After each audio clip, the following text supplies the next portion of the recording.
Muchas gracias.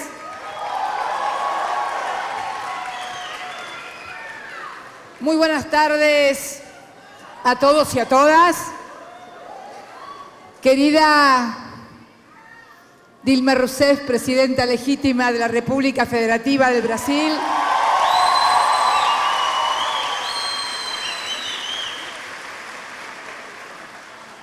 Agradecer también a la Fundación Perseo Abraham por esta cálida bienvenida y esta invitación a compartir una tarde y reflexionar junto a los compañeros y compañeras del PT de Brasil. También un saludo grande a su presidente y a las autoridades.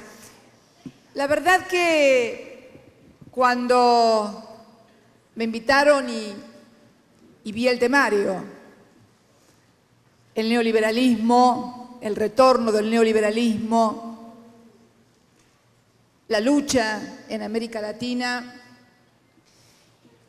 y este momento en que no puedo sustraerme, hace exactamente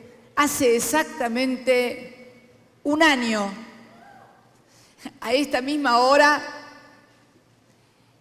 en una plaza colmada, en una plaza de Mayo colmada, de cientos de miles de compatriotas, finalizaban nuestros 2 periodos de gobierno y finalizaba también el periodo de crecimiento más extenso y continuado de la historia de nuestro país, la Argentina, con inclusión social.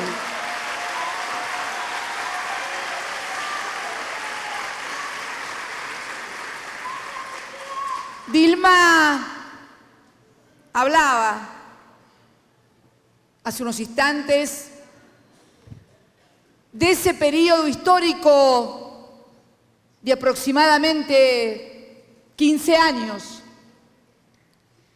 que marcó para siempre, creo yo. Porque no nos pongamos tristes por los retrocesos. La historia no se construye en 2 o 3 años. La historia se construye a partir de experiencias, de memorias y de vivencias. Y estos 15 años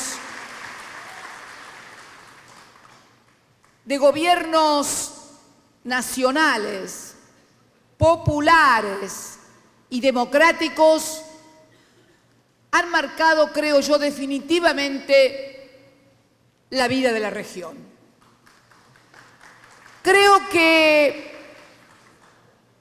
puede decirse, bueno, pero ¿por qué el retroceso si han sido periodos de inclusión social? Porque, a ver, durante la década de los 90 yo recuerdo, por ejemplo, que en el año 97 se crecía a un 7%, pero sin inclusión social.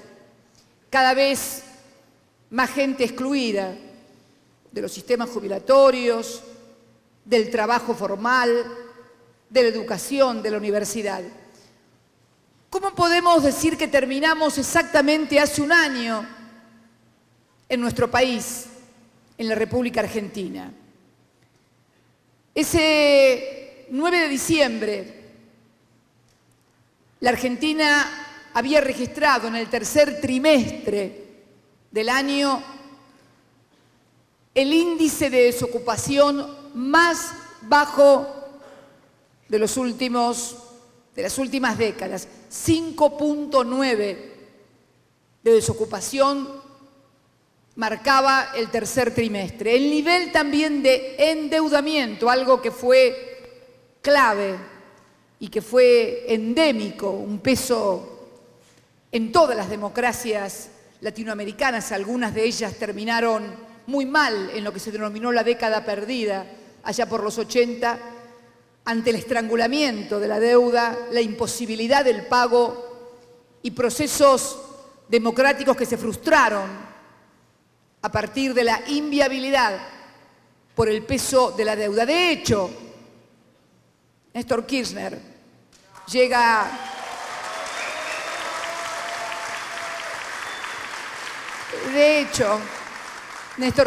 llega al gobierno en el año 2003, luego de la más importante crisis económica, política e institucional desde la democracia, en el año 2001, cuando Argentina defaultea la deuda soberana más importante hasta ahora defaulteada por más de 150.000 millones de dólares. ¿Cómo terminamos? Luego de 15 años, luego de aquel 2001, en el 2015, esa deuda que había y que había nacido casi con la Argentina. Argentina tuvo endeudamiento desde el año 1824, desde Rivadavia con 1824, la Baring Brothers, un crédito que termina de pagarse recién casi un siglo después. El endeudamiento era la característica, todo el mundo hablaba de la deuda externa y que nada se podía hacer en la Argentina por la deuda externa y la presencia del Fondo Monetario Internacional, que intervenía casi como en la época de las colonias, como si se tratara de un virreinato en la vida, en la economía y en el destino, claro, también, de los argentinos. ¿Cómo terminamos en el 2015? Con un Fondo Monetario que ya había sido pagado junto con Lula aquí en Brasil y Kirchner en la Argentina en el año 2005, cuando se decidió terminar con el tutelaje económico y de administración del Fondo Monetario Internacional, y en el año 2015 con una deuda que representaba solamente el 8,90 del PBI en moneda extranjera en manos de tenedores privados. Habíamos pasado de un peso del 130, 140% del PBI a un 8,9. Con millones de argentinos y argentinas que no tenían cobertura previsional porque durante la década de los 90 habían perdido el trabajo, o porque si lo tenían era informal, o porque aún teniéndolo formal se había comprobado que luego no le habían hecho los aportes sus empleadores, y terminamos, merced a una política que se denominó de moratoria e inclusión previsional, con la cobertura previsional más alta de América Latina, el 97% de la población con cobertura previsional, con más de 6 millones de puestos de trabajo que se generaron en esos años, con convenios colectivos que se celebraban periódicamente, con un salario mínimo vital y móvil que se ajustaba anualmente y con salarios que sin lugar a dudas no solamente eran en términos nominales los más importantes de Latinoamérica, sino también lo eran en términos de paridad de poder adquisitivo. Y frente a esta situación económica, también un proceso de industrialización. Nuestro país, a diferencia de Brasil, había sufrido una devastadora política desindustrializadora. La convertibilidad, el endeudamiento, un país de servicios, como se lo quería, había terminado con lo que fue uno de los modelos industriales más importantes de la región. Nos abocamos también a un proceso de industrialización y sustitución de importaciones, no porque la sustitución de importaciones fuera un fin en sí mismo, simplemente era uno de los instrumentos precisamente para producir esa industrialización Y como decía Dilma y explicaba, la necesidad de que un país agregue valor a sus productos en su tierra, que es la única manera de generar trabajo genuino y bien remunerado. No hay otra. Paralelamente a esto, con un sistema de educación en donde invertimos la ecuación. Cuando nosotros llegamos al gobierno se destinaba el 6% del PBI al pago de la deuda y apenas el 2 o el 3% a la educación. Invertimos la ecuación, 6% para la educación del PBI y un 2% para la deuda. Junto a eso fundamos 19 nuevas universidades nacionales públicas y gratuitas,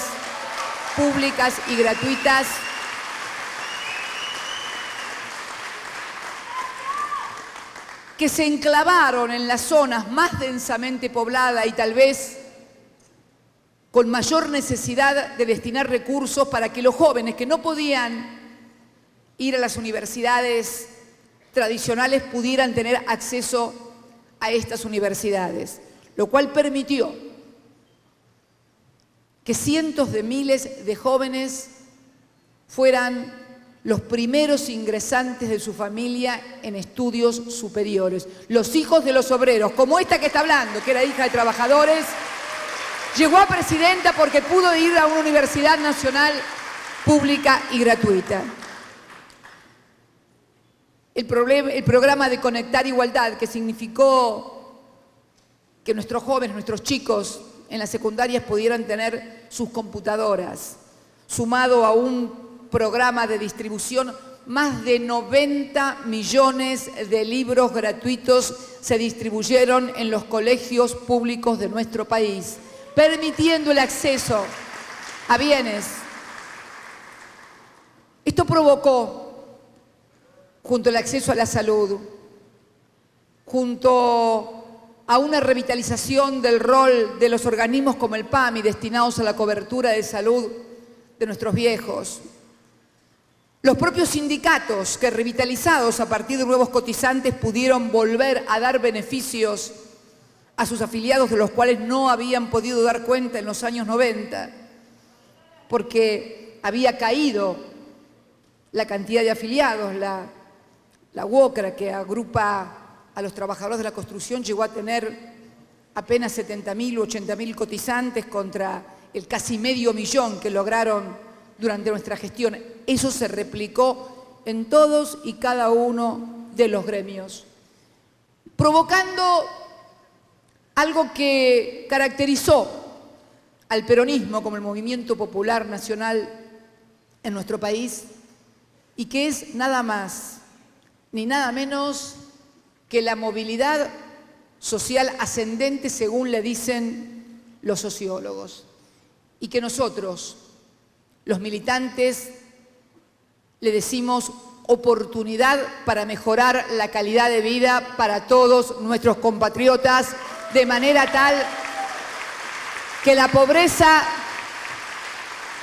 no sea una condición hereditaria, de manera tal de que los hijos de los obreros puedan soñar con ir a la universidad, de manera tal que los trabajadores puedan soñar con acceder a su propia casa, a su auto y a las vacaciones. Esto provocó, porque esto es lo que queríamos lograr además también, provocó el crecimiento de la demanda agregada de una manera exponencial: trabajo, buenos salarios, valor agregado, ciencia y tecnología. Todo fue sumando a un mercado interno potente que fue el que nos permitió, en las crisis que comienzan a provocarse en el año 2008, porque siempre nos han trasladado a los países emergentes las crisis que se hacen en los grandes centros de poder, y una vez más, en el año 2008, comenzaron a tratar de trasladar estas crisis a los países emergentes. Nosotros pudimos sortear en numerosas oportunidades estas crisis que venían de afuera y otras que realmente las hacían adentro, porque Dilma, querida, yo tengo que contarte a ti y a todos los que hoy nos acompañan que los intentos destituyentes hacia esta presidenta, la intencionalidad de generar y provocar crisis para que no pudiéramos terminar el gobierno, porque ¿cuál era el gran plan que no pudieron ejecutar?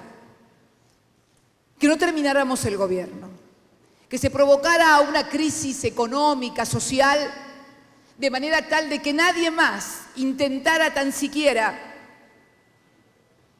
una política de autonomía en materia de relaciones exteriores, de soberanía en materia económica y de inclusión en materia social. Y también de generación de una cultura, porque creo que allí también está uno de los graves problemas de nuestros procesos. Hemos logrado quebrar las barreras económicas y sociales que nos imponían, pero dentro de todo no hemos podido crear el sentido común en nuestras sociedades de que la suerte de los argentinos o de los brasileros no son suertes individuales por el esfuerzo de cada brasilero o de cada argentino, que la suerte en la vida de cada uno de los que habitan la América del Sur depende de las políticas concretas que esos gobiernos llevan adelante.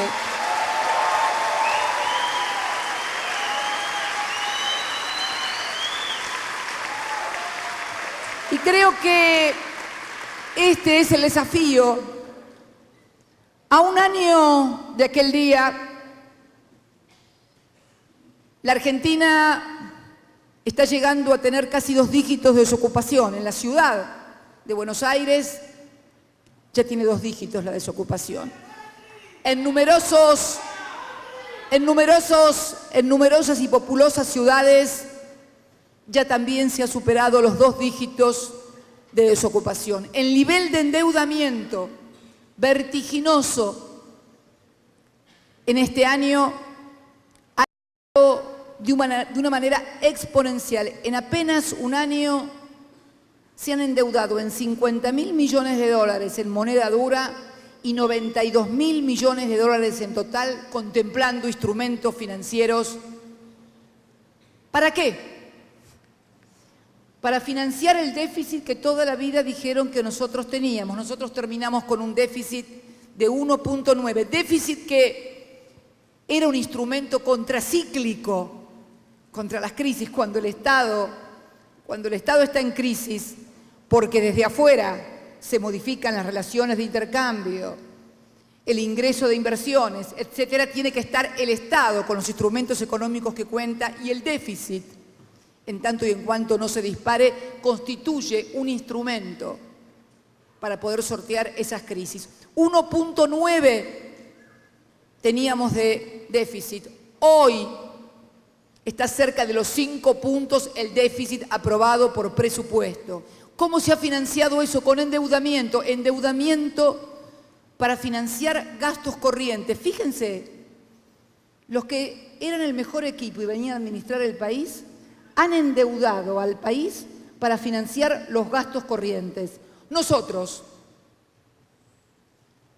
teníamos un nivel de endeudamiento nulo prácticamente, porque no teníamos acceso a los mercados financieros, pero además de no tener acceso a los mercados financieros, era una decisión política de no endeudarse el gobierno para afrontar gastos corrientes. ¿Cómo lo solventábamos? Con actividad económica, con recaudación y con consumo interno. Acá, producto de la devaluación que dijeron que no iban a hacer, del tarifazo que no iban a aumentar, todo eso sumado, más el endeudamiento, más la lluvia de dólares que no llegó, porque algunos tenían la idea de porque no eran peronistas o eran blancos, altos y rubios, los dólares venían, y los dólares vienen únicamente cuando hay posibilidad de volver a cobrarlos o de obtener una renta financiera muy importante, pero los dólares que necesitamos son dólares para inversión productiva, no para especulación financiera.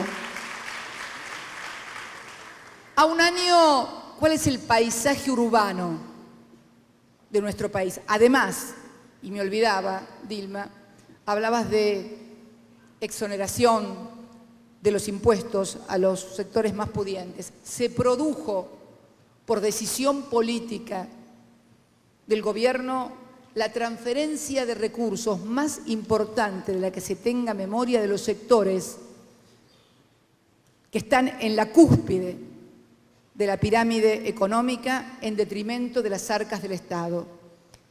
Miles de millones de dólares que se transfirieron al sector minero primario, al sector cerealero agroexportador primario también, reducción en materia de bienes personales, cientos de miles y miles de millones de dólares. Para esto también se incumplieron otras promesas que se habían celebrado, pero el impacto en la vida urbana, porque en realidad cuando uno cuenta números y cifras y parece ser que estuviera hablando entre economistas o entre tecnócratas, a mí me gusta ver qué impacto ha tenido la aplicación de nuestras políticas en la vida cotidiana de la gente y cuál es el impacto de las políticas que se han aplicado en este último año. Y yo puedo contarles que la Argentina era un país donde los fines de semana largos, con feriados puentes, las rutas se tornaban prácticamente intransitables porque todos se iban a algún lugar. Los que tenían más se iban hasta Ezeiza e iban a Miami o a algún otro lado. Los que tenían menos se iban a las playas más cercanas en sus autos. Puedo contarles también, o venían acá a Brasil, deben haber visto también a muchísimos argentinos. El paisaje urbano era de restaurantes que se habían abierto en todas las ciudades, en todos lados, no solamente en Buenos Aires, la ciudad capital, sino en todos lados, en el Gran Buenos Aires, shoppings nuevos que no existían. La Matanza tuvo shopping, La Matanza, que tenemos a la intendenta Verónica Magario que nos acompaña, es una populosa ciudad de más de 2 millones de habitantes. Los primeros shoppings, porque el shopping era algo casi un artículo de lujo que estaba únicamente en la ciudad de Buenos Aires o en alguna otra gran ciudad como Rosario o Córdoba, no. La gente de otros lugares también tuvo shopping. Bueno, el paisaje urbano era que los fines de semana no había lugar en ningún restaurante, en ningún cine, que los shoppings rebosaban de gente consumiendo y comprando, de argentinos viajando en el exterior, de gente con planes de vida, porque en definitiva el neoliberalismo, que es una enfermedad que se contagia por múltiples vías, sí, una es la cultural, otra es la mediática, sin lugar a dudas. Es un gran desorganizador de la vida, como digo yo. Porque hasta hace muy poco tiempo la gente en mi país tenía una vida programada. Sabía si se iba a poder ir de vacaciones, llegaba a fin de mes, hacía su plan de cuotas para comprarse tal o cual cosa. Si tenía un mayor poder adquisitivo pensaba en cambiar el auto o en comprarse la casa. Podían que el chico fuera a la universidad, programar la vida, organizar la vida a partir de políticas donde ya no sabés qué te va a llegar a fin de mes en concepto de precio del agua, de la luz o del gas, porque no sabés exactamente cuánto vas a pagar. Cuando ya no sabés cuánto va a salir la nafta dentro de 2 meses o dentro del mes que viene apenas. Cuando tampoco sabés si sos inquilino cuánto te va a aumentar las expensas y por lo tanto si vas a poder pagar el alquiler. Eso es desorganizar la vida, no saber si tu hijo va a poder ir a la universidad o seguir estudiando. Eso es desorganizar la vida, eso es lo que en definitiva ha pasado. ¿Y qué es lo que se intentó decir? Hablar de la pesada herencia, como el gobierno terminó con cantidad de reservas en el Banco Central, funcionando la economía, el consumo, el trabajo, los sindicatos, quisieron crear una tormenta perfecta para decir que la tormenta o la crisis era culpa del anterior gobierno. Fueron ellos los que devaluaron, fueron ellos los que dieron el tarifazo, fueron ellos los que decidieron pagarle y rendirse ante los fondos buitres, fueron ellos los que decidieron eliminar ingresos genuinos del Tesoro Nacional que provocaron un mayor déficit. Fueron ellos los que comenzaron a despedir gente y dar señales al sector privado que también empezó a despedir trabajadores. Fueron ellos los que están generando una flexibilización laboral con apertura. Esta es la segunda etapa, porque el liberalismo necesita una desocupación de 2 dígitos y convenios laborales flexibles, porque la clave es entonces que la gente no pelee, baje su intensidad de resistencia ante el ajuste, ante el temor a perder el trabajo o ante la amenaza de una reducción de salarios. Es más, se han conocido casos de sectores de la economía que han aceptado una reducción de su salario a cambio de que no haya despidos. Algo impensable en los últimos 13 años o los últimos 12 años y medio que nos tocó gobernar la Argentina, en donde precisamente quien le garantizaba a los trabajadores que sus convenios colectivos iban a ser respetados, que su derecho a un salario por encima de la inflación, que sus derechos a que no fueran despedidos lo garantizaba el Estado, donde todos los años el Ministerio de Trabajo, conjuntamente con la patronal y conjuntamente con los sindicatos, participaba en la negociación tripartita. Esta era la Argentina que vinieron a destruir. ¿Y qué es lo que pasa también en distintos países, mi querida Dilma, de nuestra América del Sur? Esta América del Sur que supo ir, como bien lo decías vos hoy, a contramano del neoliberalismo en los países centrales, cuando nosotros redistribuíamos el ingreso, cuando nosotros provocábamos, en el estricto sentido de la palabra, el ingreso a la producción, al trabajo, a los derechos sociales de millones de compatriotas en otras partes del mundo, el neoliberalismo los expulsaba a través de reformas de sistemas jubilatorios, a través de restricciones y flexibilización laboral, a través de crisis de deuda, cuando no de crisis de guerra, provocando a millones de refugiados. Y justamente cuando el mundo se está replanteando que el neoliberalismo es un problema a encarar porque provoca la desintegración de las sociedades, justamente cuando el mundo está viniendo hacia regímenes de mayor protección del trabajo nacional, de la industria nacional, justamente acá en América del Sur se les ocurre a algunos que tienen que ir a remar contra la corriente y plantear la instauración o el retorno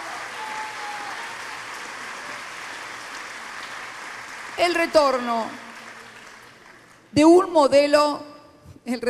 un modelo que va a tornar muy difícil la vida de aquellos países que pretendan vivir del endeudamiento, porque no se va a poder vivir del endeudamiento porque va a ser demasiado caro. Además, en cuanto se aviven que los que se están endeudando no tienen capacidad de repago en la moneda que se están endeudando, no te van a prestar más, porque nadie va a estar en condiciones de regalar nada, sobre todo cuando en las economías centrales estamos viendo que se van a acentuar aún más los mecanismos de protección.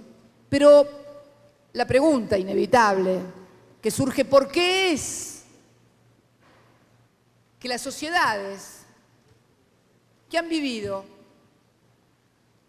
de esta manera, que han conquistado derechos, que han mejorado su calidad de vida, que tienen o que lograron acceder a cosas que si se las contaban hace 15 años atrás hubieran dicho no, es imposible, nunca voy a llegar a mi auto, a mi casa, a viajar al exterior, a que mi hijo vaya a la universidad? ¿Qué es lo que pasa en el sentido común de esas sociedades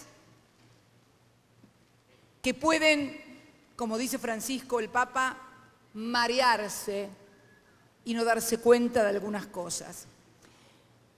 Y yo creo que son dos, o la articulación de dos. Creo que el neoliberalismo que se instaló durante los años 90 en nuestra región, con el consenso de Washington, ha hecho un trabajo permanente con sus think tank, sus núcleos de pensamiento y estudio, para indagar con equipos de profesionales en la condición humana.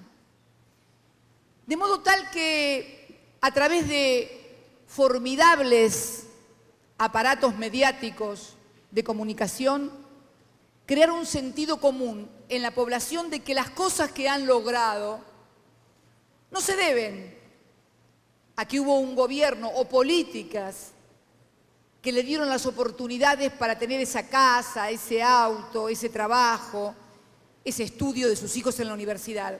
Y entonces ha generado en cada uno o en una gran parte de la población, porque no debemos olvidarnos que el gobierno que ganó las elecciones en la Argentina, en balotaje, lo hizo apenas por algo más de 2 puntos. Pese a que el ataque mediático era formidable y por todos lados. Digo entonces, se crea un sentido común en muchísimos compatriotas de que lo que han logrado es producto del esfuerzo personal. Es producto de que, bueno, yo trabajo, o sea, tengo mi trabajo, me lo conseguí yo, es mío, la casa fue con mi esfuerzo, y es cierto. Pero yo pregunto, ¿y antes de que vinieran estos gobiernos, no trabajaban? ¿No se esforzaban? ¿No se levantaban a las 7 de la mañana? Seguramente hacían todo lo mismo, pero si no hay una política y un país que le da marco a las posibilidades y a las oportunidades, no vale ningún esfuerzo personal e individual. Salvo que, bueno, que alguien sea un genio como Steve Jobs o Bill Gates, pero ni yo me creo Bill Gates ni Steve Jobs si no hubiera tenido la oportunidad de un país que me daba educación pública gratuita, seguramente no hubiera sido abogada, por más que me considere una persona medianamente inteligente. Y además, muy adicta al trabajo y al esfuerzo y a la autocrítica personal. Digo entonces que se creó un sentido en la sociedad como de disociación, de separación entre el esfuerzo personal, el logro personal y lo que es una política o lo que son políticas de Estado. Y por si todo eso fuera poco, además de convencer a ese compatriota que había logrado tener su trabajo en la fábrica, su auto, su casa por el esfuerzo personal, se le dijo además que lo que le faltaba era culpa del gobierno, que en lugar de proteger a los trabajadores, a los que trabajan todo el día, tenía programas sociales para esos vagos que no quieren trabajar, y entonces, porque se estigmatizaron las políticas sociales que ayudaban a que todos aquellos que no se había podido llegar o no habían podido todavía, porque cuando uno tiene décadas y décadas de abandono y de procesos de desocialización, es mucho más difícil en los núcleos duros de pobreza penetrarlos con una cultura del trabajo y una cultura de la asociatividad. Y entonces, no solamente se creyó que lo que se tenía era producto del esfuerzo personal, sino que lo que le faltaba tener era culpa de que se lo daban a los que no tenían nada, con lo cual el círculo era perfecto. Esto que tengo yo es mío, y lo que es mío, este gobierno se lo está dando a los otros. No estoy hablando de la mayoría, de hecho, un 49% sabe que esto no es así, y yo creo que hoy más de un 49% desgraciada y lamentablemente sabe que no es así. Pero bueno,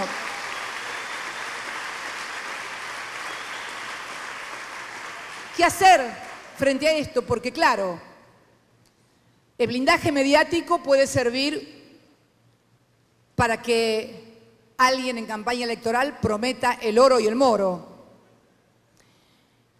El blindaje mediático puede servir para ocultar la procedencia de una fuerza política y sus antecedentes, disimularlos, ocultarlos. Lo único que no puede hacer el blindaje mediático es evitarte las consecuencias en tu vida personal de la aplicación de políticas neoliberales, de despojo, de redistribución regresiva del ingreso. Eso es lo único que no se puede hacer, ocultar las consecuencias. Frente a todo esto, creo que se impone desde el campo nacional y popular una fuerte reflexión acerca de cómo se reconstruye una nueva mayoría, porque esto hay que tenerlo claro. Estos procesos en América Latina tienen y pivotean sobre la base de que se ha producido un reacomodamiento de la relación de fuerzas en la política. La política es definitivamente eso, relación de fuerzas. Y cuando desde el sector más poderoso en términos económicos y de comunicación mediática se convence a un sector de esa sociedad que sus intereses no están junto a las grandes mayorías, sino que están frente a sectores minoritarios, se rompe la relación de fuerzas del campo nacional, popular y democrático y se producen situaciones como la que estamos viviendo. Se trata entonces de plantearnos cómo se vuelve a construir una nueva mayoría que vuelva a poner en una relación de fuerzas políticas y sociales favorables a los agentes del cambio y la transformación con inclusión social. Y se me ocurre, a modo de reflexión y de pensamiento, que no alcanza únicamente con las figuras de los partidos políticos. Me parece que hay que construir frentes sociales de todos aquellos que son agredidos por estas políticas, porque hoy lo charlaba cuando venía para aquí y decía, por ejemplo, no solamente hablo de un frente de los trabajadores o de los estudiantes, de los universitarios. Hoy recibí a un grupo muy importante de dirigentes que representan a los secundarios, a los universitarios de este país, sino también de todo lo que puede ser un movimiento social en nuestros países. Yo hablaba hasta de los inquilinos. En un momento dado, los inquilinos siempre tienen intereses contrapuestos con los empresarios que viven de rentas. Sin embargo, en la República Argentina, hoy, por ejemplo, un inquilino no tiene tantas contradicciones con el dueño del lugar en donde vive. ¿Saben por qué? Porque el dueño del lugar ya no puede cobrarle más alto el alquiler porque sabe que le aumentó la luz, el gas, el agua, las expensas, los servicios, el nivel de inflación, los alimentos. Sabe que ese inquilino le puede pagar eso y nada más, y que tal vez el mes que viene tampoco se lo pueda pagar. Cuando las políticas de transferencias de ingresos son tan violentas y en tan poco tiempo, muchas veces intereses que en tiempos de normalidad redistributiva se presentan como contradictorios, pueden ser complementarios y por eso es necesario sentarnos a pensar, a trabajar y articular, no solamente en resistir. Hoy los chicos que me vinieron a ver me decían, estamos en la resistencia, en los colegios, en las universidades, está muy bien resistir, pero además de resistir, hay que organizarse y para organizarse hay que tener una estrategia clara,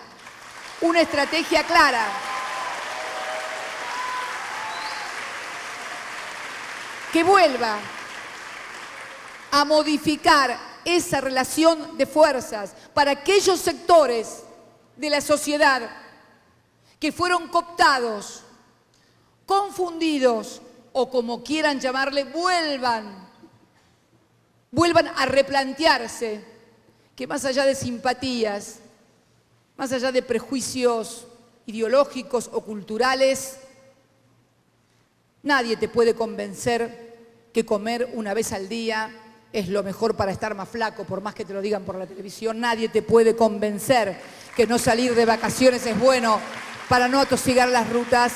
Nadie te puede convencer de que te mueras de calor porque la energía no alcanza. No.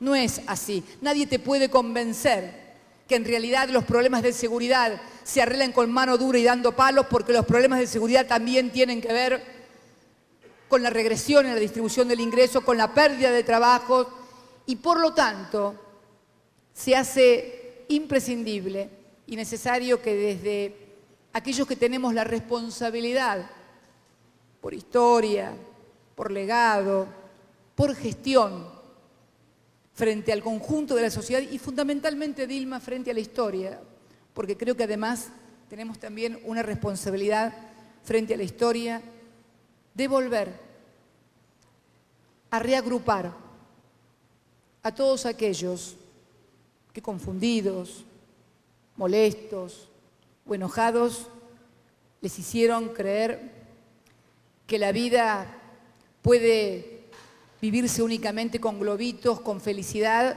y solamente porque sí. La verdad que es una gran responsabilidad la que tenemos los militantes del campo nacional, popular y democrático en volver a instalar, sin enojarnos, esta discusión, porque es clave.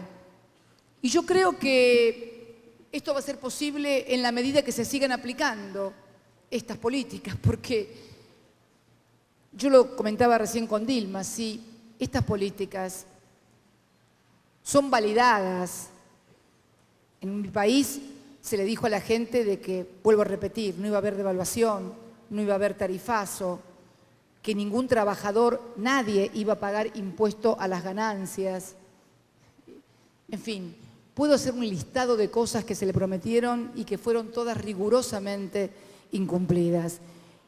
Y algunas fueron inclusive agravadas, lo cual es mucho peor. Por eso yo tengo mucha confianza en que de nuestra vocación de articulación, nuestra vocación de convencer, nuestra vocación, vivimos toda la vida hablando, además, y trabajando y militando, y creo que vale la pena seguir haciéndolo, fundamentalmente para aquellos que creemos que después de haber podido demostrarle al mundo y a nosotros mismos, porque hasta nos habían convencido de que éramos incapaces de tener un país gobernado con estas políticas, para que finalmente los miles y miles de jóvenes que se incorporaron a la política después de muchos años de haber sido desilusionados y de haber estado alejados de ellas, sepan que esos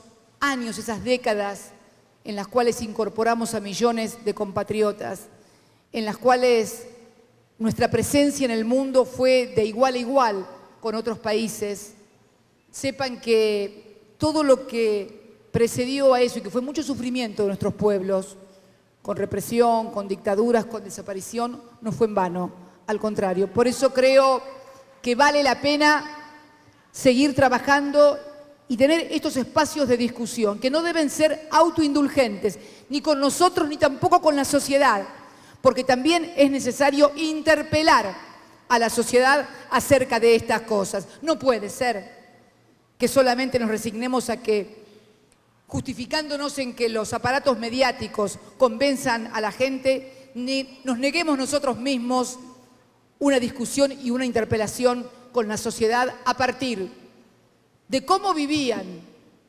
y de las cosas que se lograron con estas políticas y de cómo están ahora con las políticas del retorno del neoliberalismo. Muchas gracias a todos y a todas. Gracias, Dilma. Y hasta la victoria siempre.